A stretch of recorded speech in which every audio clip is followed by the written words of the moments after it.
We are Fandom Roulette. Two nerds with a passion for History, video games, tabletop games, and, well, really any nerdy stuff that comes into our lives. While we might not be able to name every ship classification in Star Wars, Or every Pokemon. or every spell in the player's handbook, Well, one of us can. we're still here to have a good time.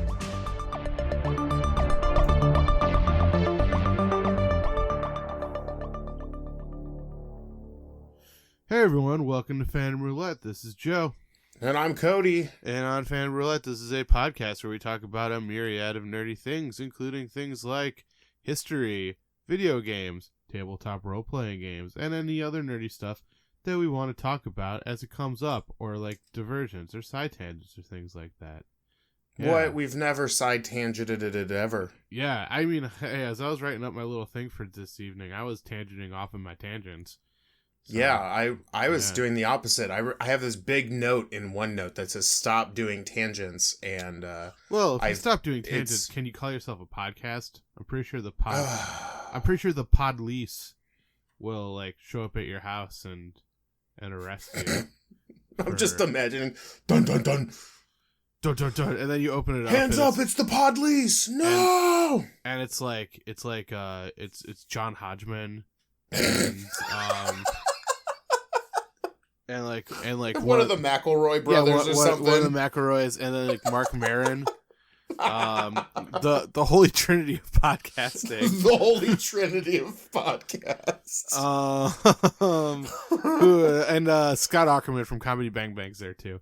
There you go. There you go. He's the chief. He's the one who's like, "You gone too far. Give me your badge and your like Yeti microphone." Yeah, and then your soundboard. No. Oh, geez. Oh, dang. Yeah, they're like, no vegan diet, no vegan powers. Oh shit, man. Oh yeah, that's one of the things for all the fans out there. That's what they don't tell you about podcasting. Once you start and you kind of go through like a first like 30-day trial, but after the trial period, they're like, hey, you get your podcast powers back. Yeah. Yeah, and you lose them at birth. It's this weird process, but you get them back as soon as you start podcasting, yeah. Oh, God. What does that even mean? It's like, and it's like with Harry Potter, where like what? Where like your powers start manifesting themselves, but like you're not quite sure what's going on. And it's like someone looks at you and you're like, wow, you talked about this one topic for a really long time and you went on like 30 different tangents. So, like, you're a podcaster, Harry. I remember the first time I looked at a zoo paned glass with a alligator behind it, with and like threw my sister in there. Yeah, and like shit. I thought the glass away. And my sister fell in and was eaten, and they had to replace my sister with a new one. And then you were like, so anyway, that actually reminds me of a funny story. And then you like talked for like 10 minutes, and they were like, whoa, this boy's a podcaster. Wait, did we just inception ourselves into this bit? Yeah, that's what you. I mean, can you inception? Okay, so anyway, have you been, Cody? I've been pretty good. Yeah. So why don't you tell me what part of the history section we're doing today? Oh yeah, we're doing history, and we're gonna get swinging. I'm calling an audible, because on Sunday was the big game. I'm calling. Oh yeah, that's right. I didn't watch it, but I didn't either. I heard that a bunch of old people were really upset about the halftime show because people showed their bodies. I heard that too. Yeah. Funny world we live in. Yeah. And then someone showed a picture of last year's halftime show where like Adam Levine was like basically naked, except like in like Austin Powers when he's walking through the like hotel naked, and it's like yeah. Oh, the luggage. And they were just like he did like that, and people were like, uh-oh. You know what would have been a good poll? Oh, man, I wish you would have done the Beowulf poll instead of the Austin Powers poll. Yeah. Yeah, do you remember that part in Beowulf where he fights the monster? I forget the monster's name now. Gretel, I think. Grendel.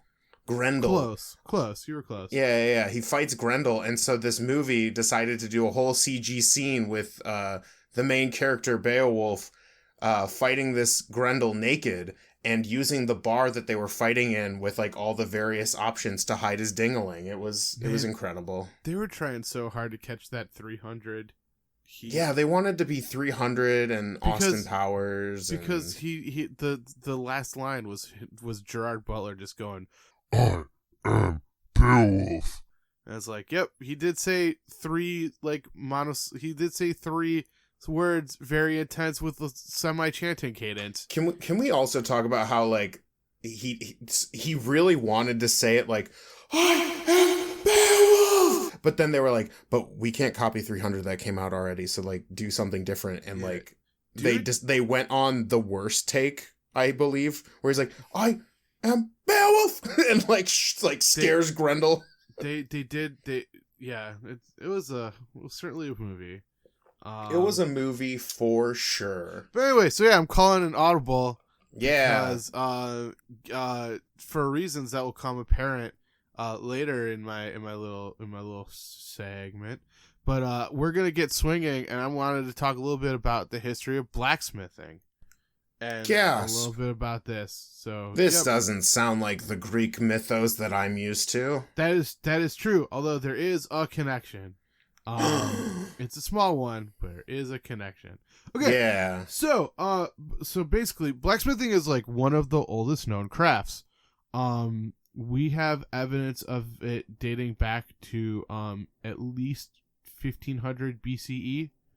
I believe it was the Hittites that first have evidence of forging metal. And this was basically what created sort of the start of a new age, was the ability to warp and shape and manipulate metal. And there's evidence of this craft existing throughout the ancient world. And then after the fall of the Hittites, this knowledge kind of gets lost for a little bit, but people figure it back out again. And so obviously it's pretty important to the cultures of the ancient world, because so many of them have divine blacksmiths in one form or another. So, for instance, there was Tubal-Cain of the Judeo-Christian Bible. He shows up in Genesis, and he's referred to as like the world's first blacksmith. You have Orgun, who is... Algun, who is the smith of the religion of the Yoruba people of Nigeria. As well as other people, but many of the people who believe are from Nigeria. And then we have our old pal Hephaestus, who in Greek mythology was known to forge inside of a volcano. And in these cases, these were all individuals who were creating many things, but it was also like they were the armorers of the gods, so they were creating weapons and shields and all that kind of stuff. So blacksmithing or forging, they're kind of interchangeable terms, refers to the transformation of wrought iron or steel, which are two metals that become flexible when heated. So Cody, do you happen to know what the difference between iron and steel is? Steel is a combination of iron and something else, right? Yes, it's iron and coal, I believe. Yes, aha! Skyrim, you didn't do me wrong.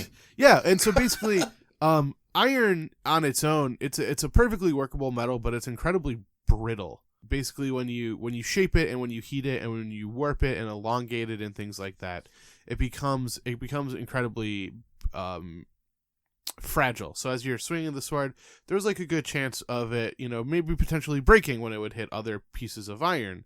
But steel gave it strength, and it gave it a weirdly enough more flexibility as well. And so when you heat these metals up, they become flexible without necessarily melting. So the approximate heat that is used to transform steel and iron is about 2,100 degrees Fahrenheit.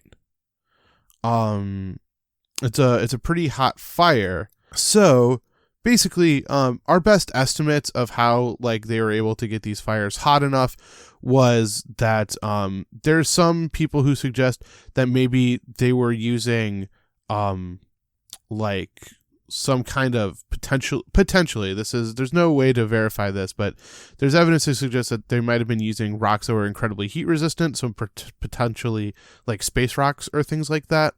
And then they would basically like find rocks that they knew contained some bits of iron, and they would eventually melt it down to get enough to start forging things. So basically at 2100 degrees, the metal will become flexible, but won't necessarily melt or turn into a liquid state. For the majority of the forging period, so I would say, like Middle Ages onward, maybe even as early as Greek and Rome, the fires were started with coal. It's the same kind of coal that we would use to, create heat and things like that. But as this coal burns and burns and burns, one of the things you're trying to do in blacksmithing is to prevent the airflow from getting to certain parts of the fire, because basically what that does is it transforms it into coke, which is a material that is basically a coal in another form, which is going to burn much hotter and maintain these super high heats. So the majority of the fire goes down into something which is referred to as a pan, which is when you're heating with a coal forge, that's where you're going to be keeping your iron pieces or your steel pieces. You're going to be adding more coal, and then over time that coke is going to transform the coal around it into coke as well. Now, the word blacksmithing is believed to come from one of two sources. The first part, black, is in reference to the color that the metal changes due to the heating process. So if you ever look at a piece of blacksmithing, there's sort of that black hue to it, and maybe even a little bit of flaky stuff. That is referred to as black scale, which is a natural result of the oxidation of the metal. So when it comes out of that hot furnace and you're hitting it, there's going to be some natural flaking that occurs at the very top level, which is the black scale. One of the ways that you can prevent this, there's a couple ways you can prevent this. You can sand it off. It takes a really long time, but you can sand it off, or you can do other things like grind it off as well. Now, the controversy comes from the other half of it, which is smith. The most accepted form, or the most accepted reason why they're referred to as blacksmith, is that it comes from the Old English term smythe, which basically means to hit. So a person who hits the black metal. But there are some who believe that it comes from sort of like a almost like pre-German word, which is smithas, which loosely translates to skilled workers. Now, this naming convention can apply to other metal workers as well, so we're going to play a little guessing game. Cody, are you ready? I've never been more ready in my entire life. All right. What do you think a tinsmith does? Fuck. Makes tin? Yeah, so they make things out of tin. So they're literally hitting tin into other shapes. They're manipulating it with heat and with hammers to make new shapes or new forms. And what do you think a goldsmith does? They make things out of gold. Very good. Yeah. So basically, anytime you see a person with the term smith in their name, it's basically just a artisan or a craftsperson who makes things out of hot metal. Now, with tinsmiths and goldsmiths, sometimes heat isn't even necessarily as important, but in the very least, you're manipulating these materials with hammers or with shaping. So hitting them or shaping them in some way. And so one of the things that people point to, maybe it coming from smithas or skilled worker, is the fact that this is a craft that requires skill. During the medieval world specifically, blacksmiths would go through something that was referred to as a lengthy apprenticeship position. An apprenticeship could last as long as 18 years of just training individually with a master craftsman. And then once completed, you would be referred to something called a journeyman.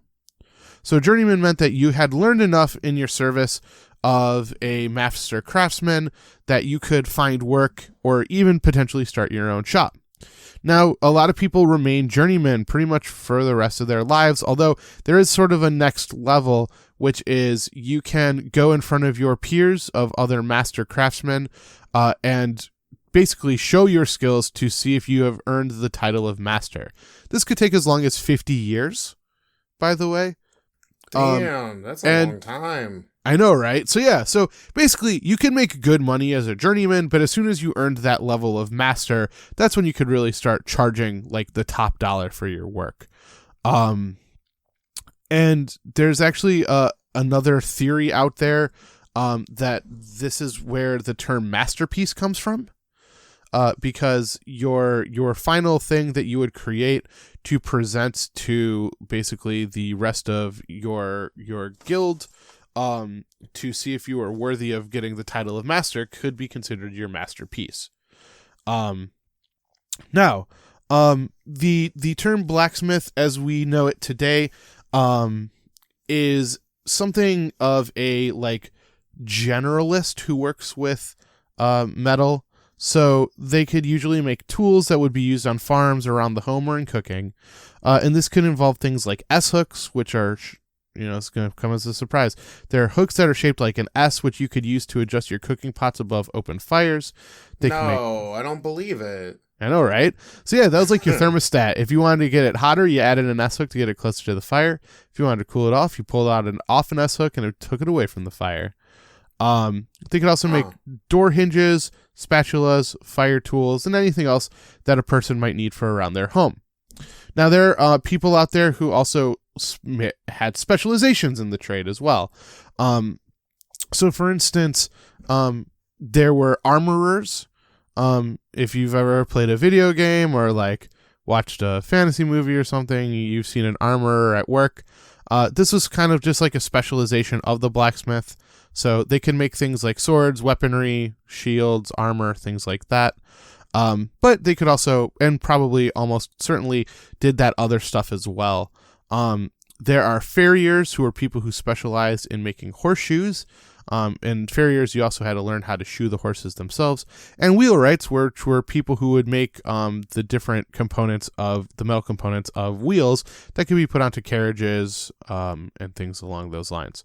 There are also other specializations as well. You could potentially specialize learning how to make things like nails and things like that.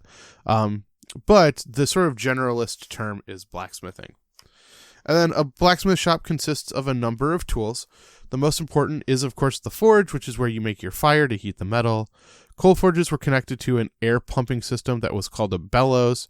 And most blacksmith shops you see are going to have something that's referred to a two-systems bellow. So basically what that means is that you pull on this chain, it fills it up with air, and then there's a teeny tiny little flap that traps the air in the top chamber, so as much air can go into the fire as possible. You're not really letting any air escape when you pull on your bellows. The next tool is the anvil, and the big difference between the anvil and the other things in a blacksmith shop are anvils are something that are called cast. Basically what that means is that you pour hot metal into an impression of your piece, and then you let it harden, pull away the shell, and then you have the item there. You might have to do some like detail work, cutting off pieces here and there, and things like that. So this is different than forging because you're not actually hitting any pieces of the anvil to create it. It's basically being created in like a big mold. So there's different parts of the anvil. The large flat top is referred to as the face, which is used for flattening and elongating the metal.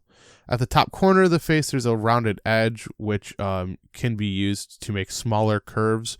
So the finer detail works in things like hooks and things like that. There is the horn, which is how you make the larger curves of the pieces. It looks like a bull's horn. Very creative naming. And then there's two holes on every anvil. There's a square hole that's called a hardy hole, which is where you can put tools to do things like cut metal pieces or patterns to add texture to the metal. And then there's a Pritchett hole by using to add like little holes into the pieces. And then you move and manipulate metal using tongs and hammers. So there are different hammers of different weights that are intended for different jobs. And in fact, there was a common job for apprentices, which would be referred to as a blacksmith striker, which is basically you take a big old heavy sledgehammer, and the blacksmith would point at where they wanted you to hit, and you'd have to swing this sledgehammer over and over and over again, basically where the blacksmith told you. This was to try to make the metal long and flat. Today they actually have tools that are machine powered that can help bang out the metal nice and flat, which saves some poor apprentice lots of arm strength. And then there are a lot of hand hammers, which were used for the finer detail work. So anytime you see a blacksmith, he's going to be using one of those hand hammers. That's for creating, shapes or textures into it. There are tongs, which is how you manipulate the hot metal. I found this out on recently, that their tongs have two sets of natural grooves, one for holding pieces of square metal and one for holding pieces of round metal. These tongs get pretty dang hot, so every good blacksmith shop is going to have big old buckets of water. This is used for a couple of reasons. Obviously, and most importantly, it's used for putting out fires. But you will always be cooling off your tools. So you stick your tongs into the water to cool them off. Sometimes you might throw your hammer in there for a little bit to cool it off. Or if you want to do something to make the metal super hard, you would do something called quenching it, which is putting pieces into the water, which will prevent it from, moving other pieces. So for instance, if you like the little tip on your piece, you just put a little bit of it into the water, and then you can shape the rest of the piece without losing that nice little curve you made at the very beginning. And then a couple last quick things. So there are some technical terminology in blacksmithing, and some of these are kind of funny. But when you're doing blacksmithing, you're basically doing one of six things. You're bending, so that means you take softened metal and you can twist and turn it into a new shape. There is drawing, which is to make metal longer, more narrow, or both. There is upsetting, which is to make one section of the metal thicker than any other place or shorter than any other place. Punching, which is to add a hole or a pattern to the metal. Welding, which is combining two pieces of metal together using something called flux. Flux is basically like metal glue. So what it does is it kind of prevents oxygen from getting in between the pieces of metal, which actually allows them to get super duper hot and stick together so they don't fall apart. And then finishing, which is using tools like wax or sandpaper to enhance the natural beauty of your finished product. So blacksmithing remained an important occupation well into the 19th century throughout Britain and the United States, as well as other places in the rest of the world. Though eventually over time, these started to be replaced by factory-made ironwork and steel tools that could be made faster and more efficiently, and usually a little bit less expensive. One of the kind of sad things that I've learned about blacksmithing was that, especially during that end period where people were going to blacksmiths less and less, really well-trained artisan blacksmiths might go for jobs in factories and find out that they were not going to be paid what they were worth because the factory was doing most of the work and not them, which is kind of a bummer. So today smithing still exists, although usually it's for things like decorative pieces, renovations of historic homes, or, like living history museums and things like that to showcase that this skill still exists. However, there are modern blacksmith shops that do commission work and things like that. And these ones are going to be using things like natural gas or propane, which allows you better control over your heat source for more consistent forging. Basically, you're not going to be having to go and pull on those bellows every couple of minutes to make sure your fire stays hot enough. But one of the other really cool things is, and if you're a person who's listening and this piqued your interest at any point for any reason, a lot of these smaller shops will periodically offer lessons or workshops where you can learn and try out this craft for yourself. And so, yeah, I actually took a blacksmithing class in between recording sessions, not to date this episode too much, but now I have actual hands-on experience with blacksmithing. And let me tell you, it's no joke. The class we took was approximately 3 hours. During hour 1, I was having a great time, just like hitting metal and having fun, stuff like that. By the end of hour 3, those hammers got really, really heavy, and that fire got really, really hot. and it is no easy feat. I have I've always respected blacksmiths. I've wanted to do blacksmithing ever since I was a little kid, going to places that had living history presentations and watching things like fantasy movies and things like that. I always wanted to do it. There's something cool about hitting hot metal, right?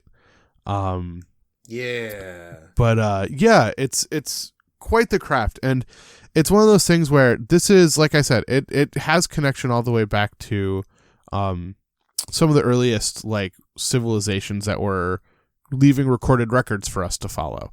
So it was something that a lot of the ancient world, it basically changed the world. The ability to find out that not only could you take this thing that was seemingly difficult to do anything with and turn it into tools or to weapons or things like that, basically changed the end of one age and started the beginning of a new age. The Bronze Age finished and the Iron Age started after that. And to be a little bit of part of that history is pretty cool. So yeah, if you have any questions about like blacksmiths or blacksmithing, I have some real life experience now. Yeah. So side note, I was going to mention it earlier, but you were on a roll, so I didn't want to interrupt you. Yeah. But my mother is a hobbyist silversmith. Oh, that's so cool. Yeah, she does nothing work crazy, not like big silver things, but like she's made a lot of like her own custom like jewelry and things like that. And, that's super cool. I say hobbyist because she probably would have like gotten really into it, but over the years the price of silver has gone up. Sure. And it's harder to acquire silver that isn't like super expensive just so you can like kind of dick around or like make something just for fun. So, but yeah, that was something I wanted to throw out there. And also I had a question for you since you're, you're a big tough blacksmith now. That's true. What was the most like eye-opening or thing you didn't realize situation that happened in your first or in your 3-hour tour? Yeah. So there were a couple of things, which is there are aspects of like the geometry of the craft that I didn't quite like know, if that makes sense. So like I had a hard time figuring out like what the most efficient way to like hit things around the horn of the anvil was. The instructor like showed us how to make things, and like I was standing there and I was paying attention and I was taking mental notes, and then I would get back and I would like immediately forget it. Another thing that I thought was kind of interesting was the natural groove in the tongs kind of holds the piece at an angle, which you can make flat against the anvil. But like if you look at my stuff, you can see that there's like sort of like a natural skewing to the right because I was kind of hitting everything off center. So just figuring out where the center was interesting as well. And then like, man, it just gets so hot. Like I started off wearing a flannel and like a t-shirt, and by the end I was just wearing the t-shirt. By the end of it, you were nude. By the end of it, I was nude. Yeah. Oh man, was that a solo session or was like? No, people were impressed. They were like, "Wow, that guy's eating a lot of wings." Wait. It's because I'm a big boy. Yes. Yeah, like by the end, I like disagree, but yes. Sweat was like dripping down my face and stuff like that. So it's a really intense little thing. But I would say if you have any interest in it, I would find a place and check it out. And at the very least, like I know sometimes it can be kind of expensive, but if you happen to be like at a craft show and there's a person there who does blacksmithing, maybe talk to them about seeing like if there's a possibility that you can come and hang out and have them teach you some stuff. It might be expensive, but I think it's pretty cool and pretty worth it. So yeah, that's nice. My thoughts. Anything else? That's pretty cool. What did you make? Oh yeah, cool. And will you send the pictures so that we can post them on the Fandom Roulette Instagram? 100. Yeah, 100%. Nice. I made 4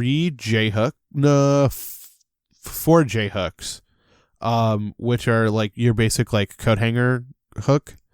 Okay. I made a bottle opener. Nice. And then I made a like very weird what's the word I'm looking for? Garden hanger thing. Okay.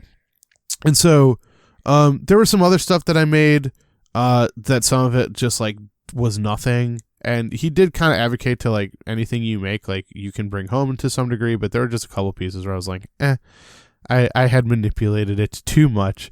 And I'll send some pictures of like me doing it, and I'll send some pictures of the final product. So Yeah. all right, shall we do the Very call to action? Of course. Hey guys, thank you so much for listening to this episode of Fandom Roulette. If you would like to learn more, here are some ways that you can learn more or get in contact with us.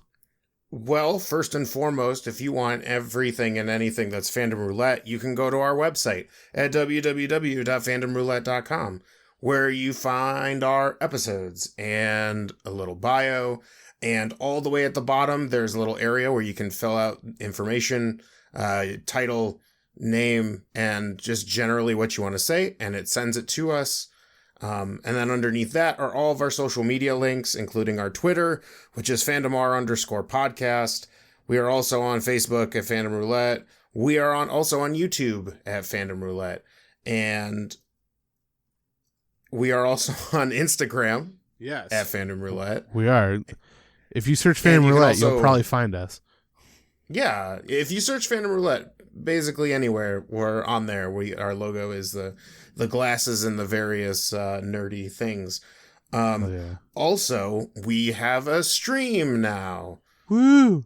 Yeah, so on top of having YouTube videos that are now starting this week, they will come out the same time as all of the other audio.